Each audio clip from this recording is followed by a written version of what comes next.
શ્રી ગણેશાય નમઃ. નમસ્કાર દર્શક મિત્રો. મંગળનું કર્ક રાશિનું ગોચર ક્યારથી છે, એની મેષ રાશિથી મીન રાશિ સુધી એની શું અસર થશે તેની વિશેની માહિતી આપણે જોઈશું. અગ્નિ તત્વના કારક મંગળ. મંગળ એ મંગલ કરતા પણ છે અને દંગલ કરતા પણ છે. સારું ખોટું બધું કરી શકે. બુધની મીન રાશિથી રાશિ પરિવર્તન કરી ચંદ્રની કર્ક રાશિમાં એ ગોચર કરશે. તારીખ 3/4/2025 થી 6 જૂન 2025 સુધી કર્ક રાશિમાં મંગળ રહેશે.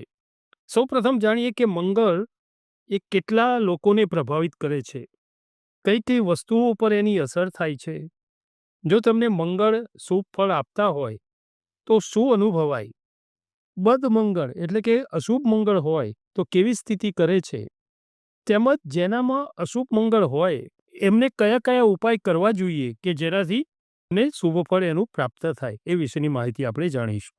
સૌપ્રથમ તો જોઈએ કે મંગળ એટલે લોહી, જુસ્સો, પરાક્રમ, ભાઈઓનું સુખ. મંગળ ભૂમિપુત્ર છે. આપણે મંગળની ઉત્પત્તિ તેમજ તેમનો કઈ કઈ ચીજો ઉપર પ્રભાવ છે મંગળનો તે વિશેનો વિડીયો આપણે આના પહેલા કર્યો. શુભ મંગળ તમને ભૂમિ સુખ આપે. તમે શુભ મંગળ હોય તો કયા કયા સુખ તમે મેળવી શકો?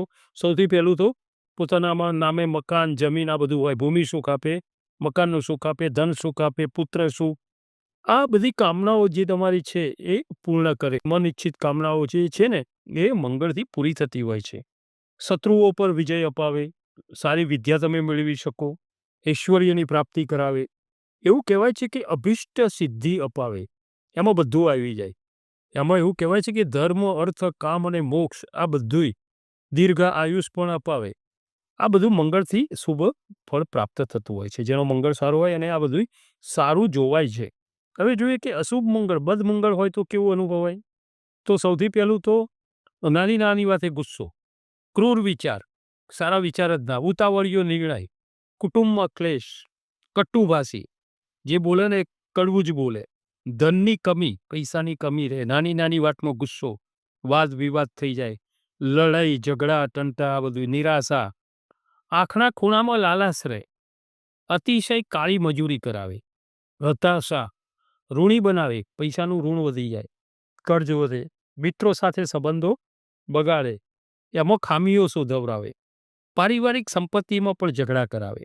આ મંગળ જે છે ને તમારી કુંડળીમાં જુઓ 1, 4, 7, 8 અને 12. ફરીથી કહું, તમારી કુંડળીમાં મંગળ 1, 4, 7, 8 અને 12મા સ્થાને હોય તો લગ્નમાં પણ વિલંબ કરાવે. અમુકોને તો અધવચ્ચે બ્રેકઅપ પણ કરાવે. આ બધું મંગળથી અમુક વખતે થતું જોવાય છે. એનું આ અશુભ ફળ હોય છે. તો આ બધું બદ મંગળ એટલે કે અશુભ મંગળનું ફળ હોય છે. આપણે જોઈએ કે મંગળ કેટલા લોકોને અસર કરે. તો કહેવાય છે કે કુંડળીમાં મંગળ 1, 4, 7, 8 અને 12મા સ્થાને હોય ને તો આ મંગળને પ્રભાવિત કરે છે.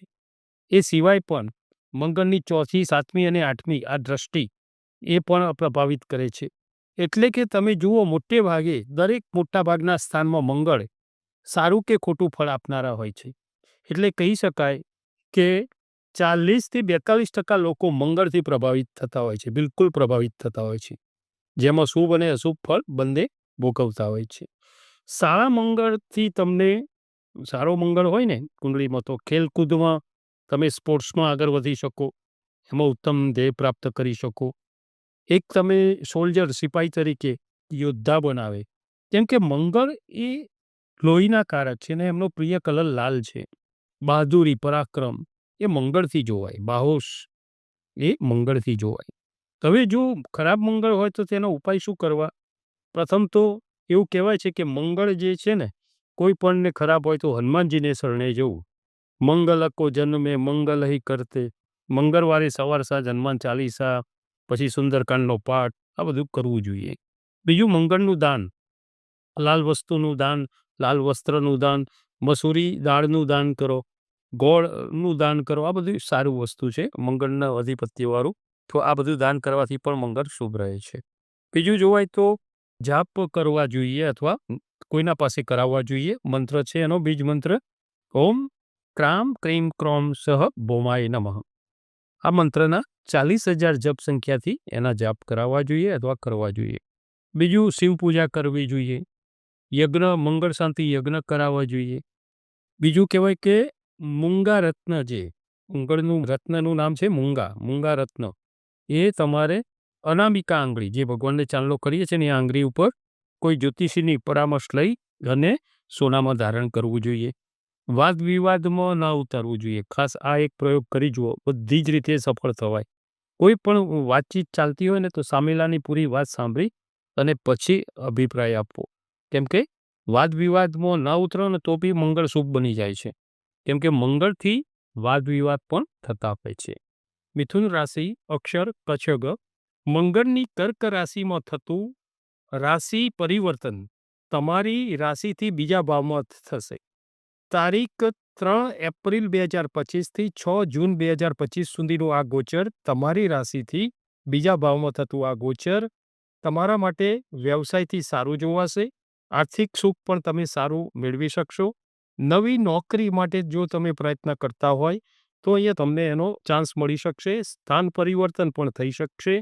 તમારી જે જોબ ચાલે છે એમાં પ્રમોશનના યોગો પણ બની શકે.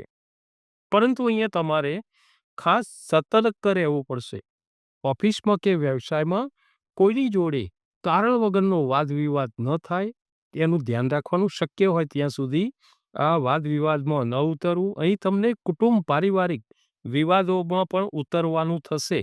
તો અહીંયા ત્યારે યાદ આવે ત્યારે અહીંયા તમે બ્રેક મારી શકો. અહીંયા કુટુંબના ક્લેશ વધી શકે એમ લાગે છે. તમારી બુધની અધિપત્યવાળી રાશિ છે. પહેલાં પણ તમારા મિથુન રાશિના વિડીયોમાં જણાવેલું છે. જો તમારે બોલીને કામ બગડતું હોય, એટલે કે જ્યાં બોલવાનું હોય ત્યાં તમે બોલી શકતા નથી અને જ્યાં ન બોલવાનું હોય ત્યાં વધુ બોલી જવાય છે અને તેનાથી તમારું કાર્ય બગડી જતું હોય, એવું તમે જો અનુભવતા હોય, તો અહીંયા તમારે તમારી રાશિના સ્વામી અને વાણીના કારક એવા બુધનું રત્ન તમારે ધારણ કરવું. તો બુધનું રત્ન છે પન્ના રત્ન, લીલા કલરનું. તો જમણા હાથની કનિષ્ઠિકા આંગળી ઉપર, એટલે કે જમણા હાથની ટચલી આંગળી, એટલે સૌથી નાની આંગળી જે છે એના ઉપર તમારે કોઈ જ્યોતિષીની પરામર્શ લઈને એની પૂજા પ્રતિષ્ઠા કરાવી અને સોનાની ધાતુમાં બુધવારે ધારણ કરવાનું. અહીં તમને તમારા કાર્યક્ષેત્રમાં સફળતા અપાવશે અને વાદ વિવાદમાં અહીંયા તમારે ખાસ સંભાળવું પડશે. અહીંયા મંગળની ચોથી દ્રષ્ટિ તમારી રાશિથી 5મા સ્થાનેથી રહેશે. અહીંયા વિદ્યાર્થીઓ માટે આ સમય સારો છે. અહીંયા પરિશ્રમ મહેનત કરવી પડશે, પરંતુ અહીંયા તમને એનું ફળ સારું મળશે. એનું રિઝલ્ટ તમે સારું જોઈ શકશો. અહીં સંતાન વિશે તમને જે ચિંતા હતી, એમની વિદ્યાભ્યાસની એ ચિંતા યથાવત રહેશે. એ વિષયની ચિંતા તમારે સંતાનની રહ્યા કરશે. મંગળની 7મી દ્રષ્ટિ તમારી રાશિથી 8મા સ્થાનેથી રહેશે. અહીં તમને વ્યસનની તેમજ ઋણી પણ બનાવી શકે. એટલે કોઈ વ્યસન ના થાય એનું ધ્યાન રાખવાનું. ખર્ચા વધે, કર્જ ન વધે એનું ધ્યાન રાખવાનું. અહીંયા જો તમારે કોઈ વ્યસન હોય તો એના પર નિયંત્રણ કરવું જરૂરી બની રહેશે. તમારે કઠોર ભારે પણ બનાવી શકે ને બોલવાનું, કે તમે તમારું બદલાઈ જાય, તમે કોઈને પણ સાંભળો નહીં, એવું પણ બની શકે. અહીંયા તમારે મે 2025થી બધું સારું થતું જોવાશે, એવું તમે અનુભવો. જો તમારી જન્મકુંડળીમાં મંગળ શુભ સ્થાને હશે, સ્વગૃહી હશે, કોઈ અશુભ ગ્રહ સાથે નહીં હોય, તો આ સમય તમારા માટે સારો લાભદાયી બની રહેશે. મંગળની 8મી દ્રષ્ટિ તમારી રાશિથી 9મા ભાગ્યસ્થાને રહેતા અહીંયા તમને ભાગ્ય એ સહકાર આપશે. અહીંયા મંગળ એ કર્ક રાશિમાં નીચના બને છે. આગળ પણ આપણે વાત કરી, પણ એટલે જે શુભ ફળ જેટલું જોઈએ એટલું ના મળી શકે.